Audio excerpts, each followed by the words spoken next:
नमस्कार दोस्तों, DM concept classes में स्वागत है।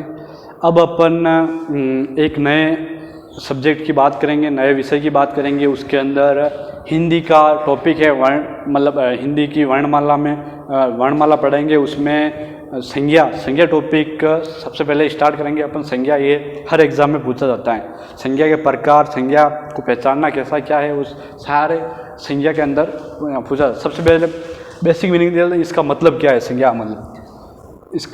संज्ञा का मतलब होता है, जैसे इसका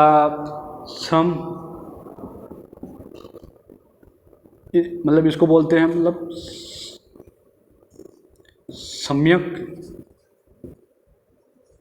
सम्यक का मतलब होता है ठीक, और ज्ञा का मतलब होता है ज्ञान, मतलब ठीक ज्ञान। संज्ञा का ये मतलब होता है। और अपन सम्यक मतलब ठीक होता है और ज्ञान। अब अपन देख लेते हैं इसकी डेफिनेशन क्या है। डेफिनेशन के बारे में बात कर लेते हैं।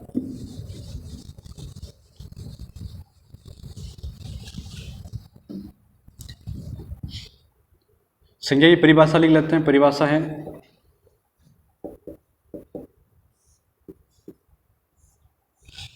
देखो अपन सबसे बेसिक पढ़ते हैं कि किसी व्यक्ति वस्तु स्थान के नाम को संज्ञा कहते हैं, जबकि ये गलत है, बिल्कुल गलत है। संज्ञा इसको नहीं कहते। सबसे पहले मैं समझा देता हूँ, फिर अपन जैसे मान लो ये किताब है, ये एक किताब है। अब किताब को संज्ञा नहीं कहेंगे। किताब अगर पेज है, अंदर है ये, तो ये किसका बोध करा रही है उसको संज्ञा कहेंगे। जैसे अभी इसको जैसे किताब को अपन डायरेक्ट संज्ञा नहीं कह सकते हैं। इसका कहीं न कहीं नाम होगा, कुछ न कुछ। जैसे इसका नाम दे देते हैं अपन हिंदी व्याकरण।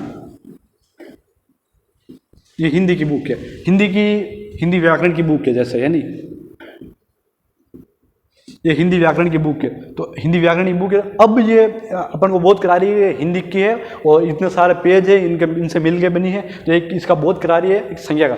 सिर्फ एक पेज या एक ऐसे ही वस्तु को अपन संज्ञा नहीं कह सकते। जैसे और देख लो, ये जैसे मार्कर है। मार्कर का कुछ न कुछ ये नाम है। अगर नाम नहीं होगा मार्कर का, तो मतलब इसके बारे में ये बोध नहीं बताता ही नहीं। ये मार्कर इस सेलो कंपनी का है, या ये पेन इस सेलो कंपनी का है, इसके बारे में बोध कराना जरूरी। जैसे बोध करा रहा है कि इस कंपनी का ये है मार्कर। तो अब अपन इसकी परिभाषा देख लेते हैं। परिभाषा है, किसी व्यक्ति, वस्तु, स्थान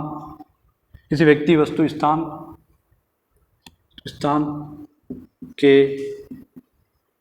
नाम का बोध कराने वाले शब्दों को, किसी व्यक्ति, वस्तु, स्थान के नाम का बोध कराने वाले शब्दों को संज्ञा कहते हैं। किसी व्यक्ति, वस्तु, स्थान के नाम को बोध कराने वाले शब्दों को बोध कराना जरूरी है। कि भाई किसी के बारे में बता रहे, ये डस्टर है, तो ये डस्टर का नाम है पोलो कंपनी का डस्टर है। तो अब ये इसका नाम किया है, अपन ने बोध करा रहे हैं कि इस कंपनी का है, तो ये अपने एक प्रकार की संज्ञा होगी। तो इसकी संज्ञा की परिभाषा देख ली। संज्ञा जैसे अपन बहुत सारी चीज़ें देखेंगे, बहुत सारे उदाहरण देखेंगे। अब ये संज्ञा के प्रकार देख लेते हैं। संज्ञा के प्रकार की बात करते हैं। संज्ञा मुख्यतः क्या, संज्ञा 3 प्रकार की होती है। संज्ञा 3 प्रकार की होती है। फर्स्ट वाली व्यक्तिवाचक संज्ञा,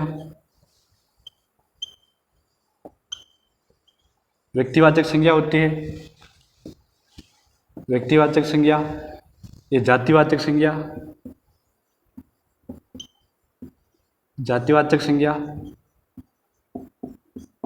ये भाववाचक संज्ञा,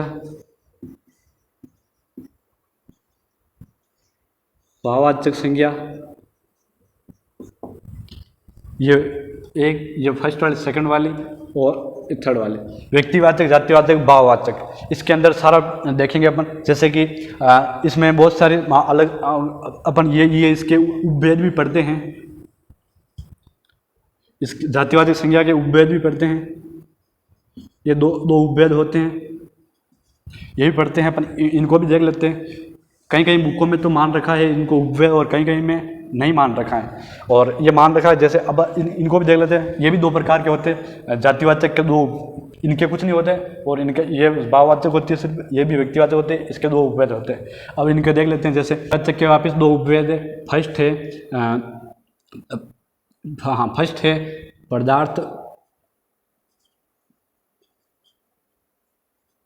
पदार्थवाचक या द्रव्यवाचक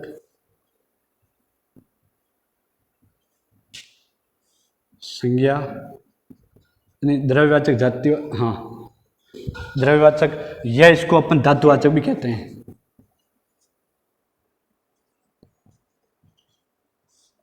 या इसको धातुवाचक भी कहते हैं। और ये है सेकंड समूहवाचक।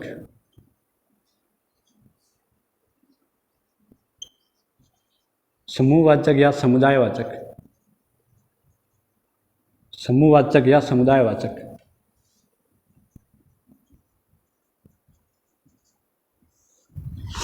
तो अब अपन बात करेंगे इनके बारे में, एक एक करके अपन बात करेंगे। अब अपन एक एक की बात करेंगे। जैसे व्यक्तिवाचक की पहले बात करेंगे, फिर जातिवाचक की, फिर भाववाचक की। नॉर्मल बात बता देता हूँ, नॉर्मल इनके बारे में बता देता हूँ। व्यक्तिवाचक के अंदर तो एक ही, मतलब अपने जैसा एक मात्र एक ही होगा। और जातिवाचक के अंदर समूह होगा, या कोई पदार्थ की अगर बात करेंगे, मतलब जाति के अंदर, मतलब पूरे समूह के अंदर होगा, मतलब बहुत सारे होंगे। और भाव के अंदर न तो अपन देख पाएंगे। व्यक्तिवाचक संज्ञा, व्यक्तिवाचक संज्ञा, व्यक्तिवाचक संज्ञा। किसी व्यक्ति, मतलब एक ही व्यक्ति वस्तु स्थान के नाम का बोध कराएंगे, उसे व्यक्तिवाचक कहेंगे।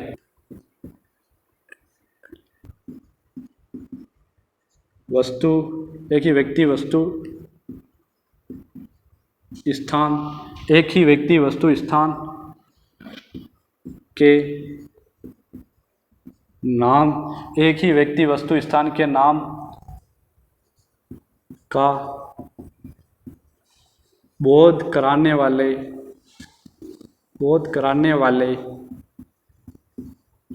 एक ही व्यक्ति वस्तु स्थान के नाम का बोध कराने वाले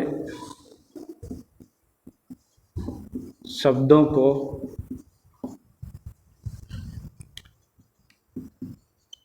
व्यक्तिवाचक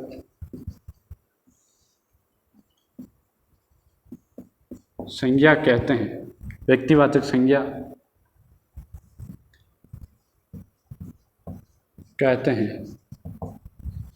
एक ही व्यक्ति वस्तु स्थान के नाम का बोध कराने वाले शब्दों को व्यक्तिवाचक संज्ञा कहते हैं। अब इसके उदाहरण, जैसे एक ही व्यक्ति वस्तु स्थान, इनका भी उदाहरण देख लेते हैं। जैसे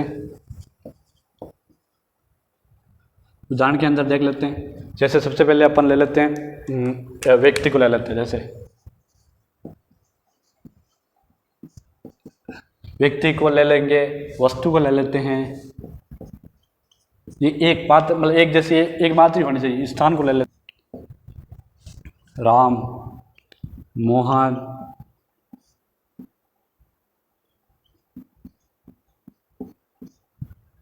टीना,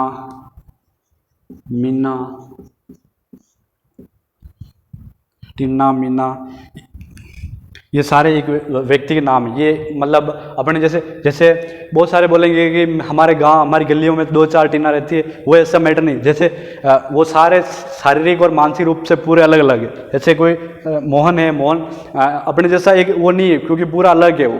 ऐसा नहीं समझना कि जैसे मोहन तो बहुत सारे मोहन है, ये क्या व्यक्तिवाचक, मतलब आप ऐसा नहीं समझ लो एक ही व्यक्ति एक जैसा ऐसा नहीं, क्योंकि ये सारे अलग अलग है। उनकी मतलब शारीरिक क्षमता वगैरह सारा सब कुछ अलग है, ठीक है। नाम ये अपने जैसा घर में अपने जैसा इसका एक ही है, उनकी शक्ल वगैरह सारा एक ही है। और वस्तु की बात कर लेते हैं। जैसे रामायण है, रामायण है, गीता है, रामायण है, गीता है, ये वस्तु हो गई। और ये भी एक मात्र है। और बात करें तो अपन जैसे स्थान की बात करें तो ताजमहल है, ताजमहल है, आगरा है, आगरा है। और बात करें तो अपन हवा महल है, बहुत सारे और भी है, बहुत सारे उदाहरण है, अपन लिख सकते हैं बहुत सारे उदाहरण। और इसकी विशेषता ये होगी कि व्यक्तिवाचक के अंदर अपने जैसा एक मात्र होगा, इस अपने जैसा दुनिया में एक मात्र होगा।